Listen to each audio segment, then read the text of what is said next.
All right. Any thoughts on any of that? All the you're enough, you're not in position or burden, make no apologies, your values from your values, the abundance mindset, abundance from your future, and the idea of state. Any questions on any of that? Yeah. I feel like I used to get kind of I feel like I'm in state now, and then I kind of stopped thinking about state, and when I went out, I'd go out and be like, oh, I feel good now, whatever. I'm not trying not think about how I felt. Mm-hmm. So even if I am in state now, I don't really realize it. That's good. I don't even know if I get in state anymore. That's good too. And I heard in one of your videos though, where you were saying something about and you said it now too, how when you're in state, you'll do something that's way above your normal level. Mm-hmm. So if I'm having the shitty night, or I'm not feeling great that night, I'm not super on that night, is that the normal level that I'm at? Or can I get I'll get down on myself, if I have a bad night, I'll be damn, the only reason I do good on other nights is because I'm in state, or whatever, or because I feel better.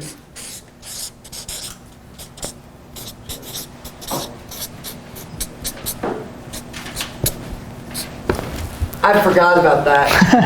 Don't judge, right? Don't judge, I'm in state, I'm not in state, I'm good, I'm bad. Just be the best you can in every given moment and take the right action. That's all you can do moment to moment, right? Even in sports is a good area for state and flow and being in the zone, that kind of stuff. But an athlete can't think himself into the zone. He kind of has to act himself into the zone. There are things you can do. For example, a free throw shooter has a little pre-shot routine, flip it twice, dribble twice, take a breath, and then go, right? That can help. It can help that muscle memory of getting there. There are things like that. But if they're doing it because they're this will get my head right, this will get my head right, oh, don't think the wrong thoughts, while doing that action, it still won't work, right? You just have to take the action for its own sake. Yeah. Okay, and that will usually work. If I ever find a way to think yourself into state, I'll let you know. But I actually think it's literally impossible. Alcohol. That's unthinking your way into state, maybe. Yeah. So just kind of going back to, you were talking about the guy who's the self-entitled since he was younger, Mm-hmm. and the idea of you are enough, Mm-hmm. and compared to the guys that he was, the instructors or whatever he was with. So how do you, I guess for a lot of guys who are in here who don't come from that, that point, they didn't come from that background in their life, those are not their references, and you move that along and you get better and better. But I know I've noticed even in myself, as I've become more, I guess, of a man, I've become more valuable. I still have those lingering, moments from my past where I don't feel as entitled, or I'll see a really, really fucking hot girl and we're talking, she's oh my gosh, you're so attractive, and I'm just damn, it's some of it's well, what's wrong with her, or, just changing those things. How do you sort of kind of move more in that direction of, yes, I am the shit? Sure. So there's two answers I'll give to that. One is the idea of just creating an upward spiral, which is I have two words. Let's say I have competence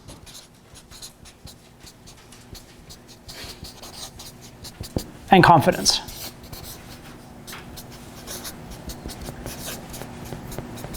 And so let's say you learn a new pickup technique and you go out and that makes you more competent. And so then your results get a little bit better. Right, so your results get a little bit better. And that makes you more confident, right? And then that confidence feeds back and makes your results a little bit better as well, right? And maybe, possibly, because your results are a little bit better, you do something new, some new technique, and now you learn that technique and that made you even better, creates more confidence, and it cycles. And at some point it may kind of peter out, that particular cycle, but it's increased you overall, right? And so the idea is to create these sort of upward cycles where you're just getting better and better and better, right? And if your feedback is making you better, and then your feedback from that feedback is making you better, you're gonna get good pretty fast. So that's one really good part of getting good. The other really interesting thing though that I would say to you, so you want the combination of competence and confidence, right? Learning new techniques helps, getting more confident helps, and you want to keep going back and forth and having a balance of both. You don't want to be all confidence and no technique, or all technique and no confidence. So have a balance and let that sort of positive feedback loop work for you. The other thing I'm going to say, though, is this. Don't judge it. And what I mean by that is if you're constantly worried about how well you're doing moment to moment, you're going to do worse moment to moment, right? There was a friend of mine, this dumb phrase he used to say to me when I was doing pickup. But he just followed me around when I was like in a bad mood. He'd be like, hey, I used to know this guy named Todd, and this guy didn't give a fuck. Like, he didn't give a fuck. But then one time, this one thing happened, and he almost gave a fuck. And then he's like, nah, I just don't give a fuck. And then guess what? He just didn't give a fuck, right? And he'd say this thing to me, is this dumb thing he'd say. But the idea is really good, which is everybody's gonna have that moment. No matter how much they're in their own reality, no matter how much they don't give a fuck, no matter how cool they are, they will have that moment of self-doubt. And if in that moment of self-doubt they let it linger and they get worried about it and they let it grow, then they created actually a negative loop, right? Lack of confidence leads to lack of competence, leads to a bad set, leads to a bad result, leads to lack of confidence, and they create a negative. So the key is, one, create these positive upward spirals, but then when you notice that downward spiral, when you notice something getting negative, instead of ruminating in it and letting it keep going, just cut it, right? That moment when you gave a fuck, but then you're like, nah, I just don't give a fuck. And you just cut it and go on with the next right action. So when you notice that spiral, just don't get bogged down in it. Just cut it off. If you have to, take a break and come back to the club in a little bit. Just don't let it continue to linger. Yeah. I'm sure you're going to get into each of these categories later. Mm-hmm. And so maybe I should wait till a later time. But Mm-hmm. I was going to ask about value. Mm-hmm. I consider it one of my biggest problems. Excluding like honest signals, things like what you're wearing and conveying value, like especially immediately when you meet somebody that does a lot of cold approaches, Mm-hmm. and then you get 5 minutes to show value. What is the best way you find of going about this other than? So basically, what's the best way? What's the best way to show value on a cold approach? Hey girl, I know people. Hey girl, It's actually the next slide, so we'll get there. No worries. The next slide, it's the outer game stuff. So that's actually the next slide once we're done with inner game. So No worries. coming soon. No worries. Any other stuff on inner game stuff though? Any of the stuff we talked about? If it's confusing at all, cool. So everybody has perfect inner game now. Totally. Nice. Good. All right. I guess could you sort of share some of, because I know you talked about some of the drills that you do to help facilitate inner game. I feel like inner game is so important. Sure. Off the top of my head, one drill is 6 steps, right? Open all, minimize time between interactions, don't judge it, find something fun or funny in every interaction, short and sweet at first, burn it to the ground later. So you just do that as a procedure for your night. That's actually a really good inner game exercise. If you do it because you're like, I'll do 6 steps to get in state, guess what? You'll never get in state. But if you do, I'll do 6 steps because it's a challenge for myself and it's growth for me to do a lot of sets and just get tons of experience, and you can actually adopt that mindset, then suddenly halfway through the night, you'll find yourself in state. Right? It's actually, here's my ironic 6 steps experience. The few times I ever go out and I'm like, I'm gonna fucking do 6 steps, I'm just gonna do it. So I'm like, I'm gonna approach like 50 girls tonight, I don't give a fuck, right? Almost every single time I do that, I pull within the first 3 sets, right? Now you would think, fuck, okay, well that's your method. If you want to pull, just go do 6 steps. But if I'm like, I want to pull tonight, let me do 6 steps, then I have like the most frustrating night of my entire life, like chasing state, trying to pull, and doing this this mechanism that's designed to make it fun and less outcome dependent. In an outcome dependent way, it's like the worst night ever. So the key is you have to actually get rid of the outcome. You have to actually do it for its own sake as opposed to do it to make it work. So that's the 6 steps, that's pretty good. In terms of changing your outlook or changing your mentality, go in and try and fail. Go in and just try and say like the funniest thing you possibly can. Like instead of trying to say what's good game, say whatever you most actually think is amusing and want to say. Not what will get you laid, but what would make you laugh, right? That's a good one for just like general state. So that's pretty good. Another one is what I personally like to do, because I'm very technical. I like to choose a particular technique, which I'm gonna talk to you guys about techniques in a second. But like for example, today I'm just gonna go out and I'm gonna do maximum flirtation. I'm not even gonna try and take the girl home. I'm just gonna tease her the absolute maximum I possibly can and just try and enjoy that process. I'm not trying to get an outcome, I'm not trying to sleep with her, I'm just trying to tease like crazy. And then what'll end up happening by accident is that I'll tease some girl and she'll just really like it and we'll have a good vibe, and then all of a sudden I'll find like 20 minutes later we're home and my penis is inside of her. Like, oh shit, how'd that happen? I wasn't even trying to get laid tonight. I was just practicing a drill. Right? So it's kind of weird how that happens. How to like keep another girl? That's next. Next slide, outer game, yes. You have a video where you where you're in a boxing rink and you said you took Cialis for a month. And you're like, fuck not having outcome dependence. Like, be fucking outcome dependent. Oh, yeah. Right. So I was also wondering, like, that was the one time where I was questioning, like, Should I be outcome dependent? Be outcome dependent for the right outcome. Not for the outcome of, like, get the girl or make her like you. Be outcome dependent for one of these. Like, be outcome dependent for being, like, saying the most amazing shit you can. And if she likes it, great. If she doesn't, who the fuck cares? Because you can't control her. Yeah. You can't control anyone but yourself. But what you can do is make your outcome being the most amazing you can be. Okay, Make sense? it does. Would taking Cialis every day for a month do anything to your health? There's a reason why. Let's say there's a reason why I don't do it now. How about that?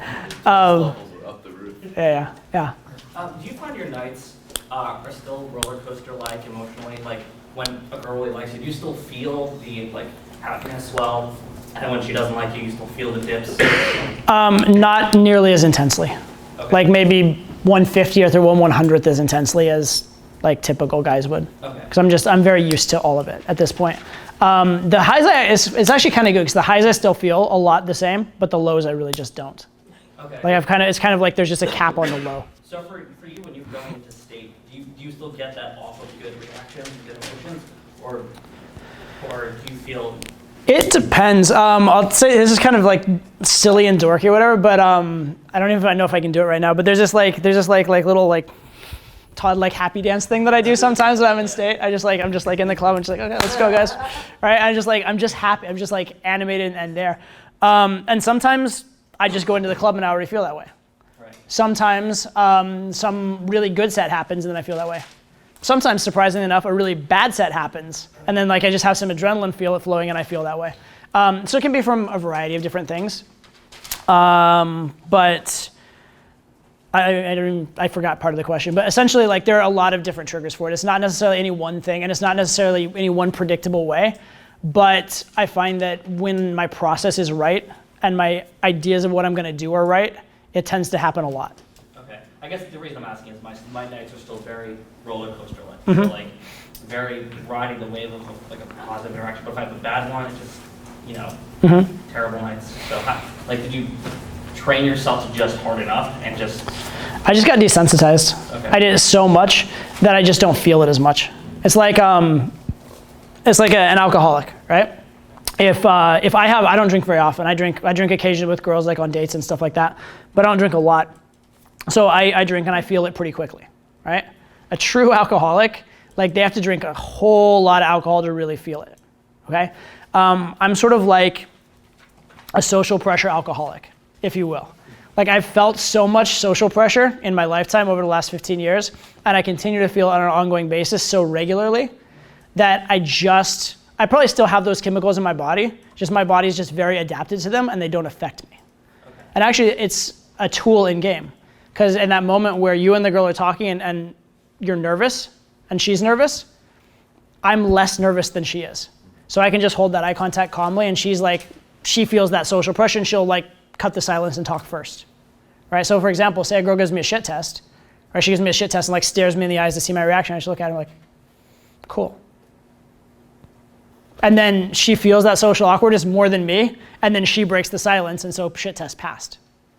Does that make sense? So the very fact that I don't feel it as much actually has become a tool in game, because I'm actually less reactive, I actually don't feel those chemicals, right? But I still have them, I'm sure I still do, it's just I'm desensitized to them. So that happens over time. In the meantime, I would say enjoy it. Here's an interesting philosophy as well. So say that you are on an airplane, and that airplane starts experiencing severe turbulence, okay? What do a lot of people do? They get like terrified, right? They get scared. You know what I do? No, I get happy. I'm like, that's awesome. This is fun. This is cool. Like people pay for this kind of shit. Like you go to a theme park, you pay for this shit, right? And here's why. I can't control the plane. If I'm gonna die, I'm gonna die, right? I may as well be like, well, at least the pilot's giving me a ride, right? It's a different frame. But and obviously if I was a pilot and I could do something about it and I was worried, I'd fucking get in the cockpit or do something about it. But as long as I can't control it, as long as I have no control over the outcome, I may as well just enjoy it.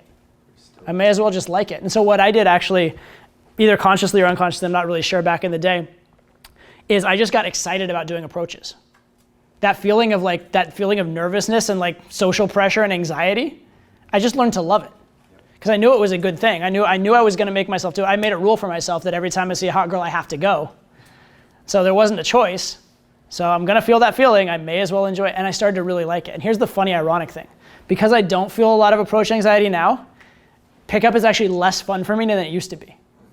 Because I got so used to that feeling of approach anxiety, and I liked it so much that now when I don't have it as much, pickup's kind of like, it's more boring. So I'm not actually envious of you, but in a way I am. In that sense, I actually am a little bit like, I wish I had that fucking approach anxiety back. And that's crazy, but it's interesting reframe. Quick question Yeah. to add to, sorry. So one quick question to add to the rejection Mm-hmm. whole thing.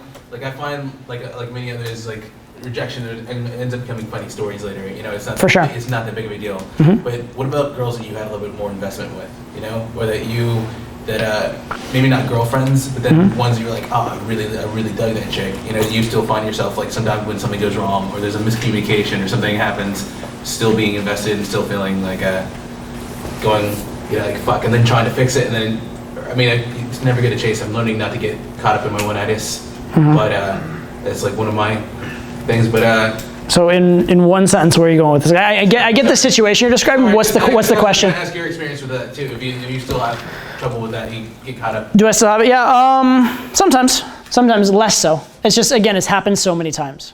It's happened so many times that girl that I'm like, this is like, she's so amazing, it's so good, it's so on, and then it's happened, I don't know, hundreds of times now. So I'm used to it.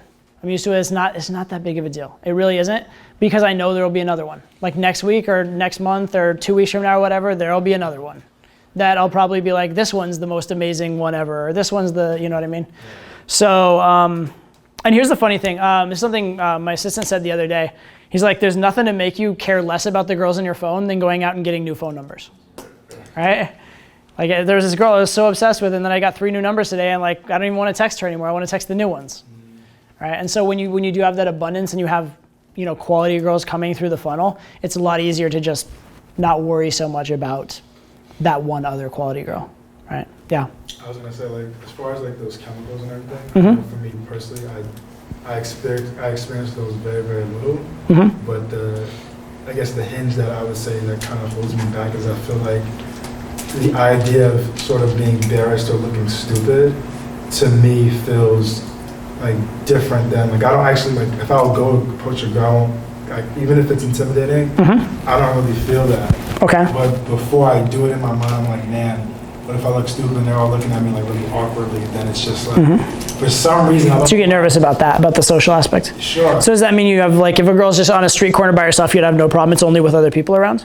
It depends too. It depends, you know. But it's like, I've noticed just like sometimes I'll see a girl on the street and I'm like, boom, right there. Sometimes I'll see a, you know, group and I'll be like, boom, right there. But it's just like, the thing that will stop me from taking the action is, okay, in that moment, it's like, man, if this doesn't go right, Yeah. I'm not like a fucking fool in front Cool. of all these people. Cool. Well, first of all, it's good that you understand that. Like recognizing the things you find difficult is going to help you, right? Because then when it happens, you can be like, oh, that's that thing that I know happens, right? So I know that's not a real thing. It's just like a pattern that I have. It's a behavior that I have. So that's part of it. The second one is, what I would do with that is I would say, okay, so I know that I'm more nervous in a tough group situation or a social situation or a situation where I might feel uncomfortable. So what I would do is I would actually challenge myself. I'd be like, because I know this about myself, the best way for me to grow is when I see those circumstances that make me particularly nervous, I have to especially do those, right? So just change your focus to, oh good, here's another opportunity for me to practice. I've been waiting all day for this one so I can get better, right? It's like, let's say you're playing baseball and you're like taking batting practice or whatever, right? And you're like, you know, you're hitting against some particular pitcher that you're pretty used to. Now all of a sudden you have a chance to take some pitches against a major league pitcher, right? That should be exciting. Like, cool, I get to take pitches against a big leaguer. This is a unique opportunity that I get to get. Now, a lot of people will be like, oh shit, this guy throws 90 miles an hour. I'm so scared I'm gonna mess up, right? Instead, look at it as, okay, cool, big leagues. This is my chance to improve. This is my chance to grow, right? So it's all about how you frame it in your head, right? I'll give you another another example. This is another sports example, actually. It's just one that I remember from high school soccer very strongly. So I was never like most like physical beast on the soccer field. I was like the technical, skillful guy, which you guys can probably imagine from my pickup style. But there was this one situation where the goalkeeper sent out this long ball to like my general area of the field, and I had to bring it down under pressure, and it was like, it wasn't a situation that my skill set was very attuned to, and it was kind of one of those situations where I was gonna have to like sacrifice my body a little bit, but it's a good situation from a technical, tactical standpoint. So as I ran over, like as I saw the ball go up, I'm like, oh shit. Like, and then I ran over and did the best I could with it. And then my coach, after I came out of it, he's like, that's not an oh shit ball, that's the ball we want, right? That's not an oh shit ball, right? It's a challenge, but it's the right challenge. It's the right thing. That's what we want as a team, that's what we want from you as a player, right? Same kind of thing, right? If that's where you're challenged, if that's your opportunity to grow, instead of being like, oh shit, I'm nervous, be like, perfect, I found my opportunity to grow. And in fact, in a certain sense, if you go out in a particular night and you don't find those opportunities, you'd be like, shit, I didn't find any of those really tough ones tonight. It's a bummer, I could have learned more. See that change in mentality kind of changes everything? Yeah. I've had I think we've all had that experience, but I was curious to know, even if it like doesn't go as you expected, the fact that you kind of like took it head on should be like good enough reason to just, even if you like fuck it up. Again, draw your approval or disapproval of yourself from your actions, not from the results. All right. Does anybody here play poker? Nobody? Not really? Okay. Well, I'll tell you guys, this is the last little metaphor before we get on with it. Poker, for me, is a great metaphor for game in life. Because in poker, you can play a hand completely perfectly and lose the absolute maximum, right? So if you have the best hand the whole way, you create this incredible, huge, giant pot, and the wrong card comes on the end, and you lose that entire pot that you built, you still played the hand properly. You still should be really, really happy because you had a 99% chance of winning that big pot. Wrong card came, you lost, oh well, right? But you should, at the end of that pot, be very pleased with yourself. Similarly, if you played the hand badly and created this big pot with the worst hand and then got lucky at the end, even as you're raking in, thousands of dollars worth of chips even possibly, you should be like, fuck, I played that so badly. You should be mad at yourself, okay? Because the actual determinant of long-term success isn't that you got that lucky card or didn't. It's not whether you're winning that one particular pot. It's did I take the right action? Did I do the right things? Right? And that's what it is in game. If you do the absolute right things, you approach a girl the best you can, and she's married or her boyfriend comes in or she just is going through a weird time in her life or she's just a total bitch and rejects you regardless of good game, fine, be happy with it. But when you bitch out or are weak or don't step up or you do an approach and like are miscalibrated in a way that you should know better than, that's when you should be angry at yourself, even if you eventually get a good result out of it. Does that make sense? Right? So always judge yourself based on the things you can change rather than based on the things you can't.